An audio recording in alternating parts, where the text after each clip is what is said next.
বাংলাদেশে আমরা অনেক ভালো আছি, যারা আরব আমিরাতে চাকরি করে, যারা সৌদি আরব জাজিরাতুল আরবে চাকরি করে, ইয়ামান সিরিয়াতে চাকরি করে, মিশরে চাকরি করে, আপনি দেখবেন যখন গরমকাল চলে আসে, যখন 50 সেলসিয়াস গরম চলে, আপনি গাড়ি থেকে নামলে আবার উঠে যাবেন, রাস্তায় হাঁটবেন না। কিন্তু আমার প্রবাসী ভাইগুলো কেমনে কষ্ট করে।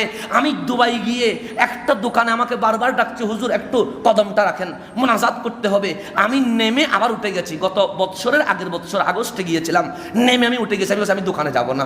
তো হুজুর কেন, ভয় পাইছেন? আমি বলছি ভয় পাই নাই, এমন গরম আমি দোকান পর্যন্ত যাইতে গেলে মনে হচ্ছে আমার জ্বলে যাব। আমি বলছিলাম গাড়ি থেকে দোয়া করছি, আপনার দোকানে যাওয়ার দরকার নাই। কিন্তু এই মানুষটা গ্যারেজের মধ্যে গাড়িটা ঠিক করছে, গাড়ির মেরামত করছে। সেই জন্য প্রবাসীদেরকে হেও করা যাবে না, প্রবাসীদেরকে আমাদের দুই হাত তুলে স্যালুট দিতে হবে। আজকে বাংলাদেশে প্রবাসীদের আন্দোলন করতে হয়, কেমনে যাব আমিরাতে, কেমনে যাব আরবে।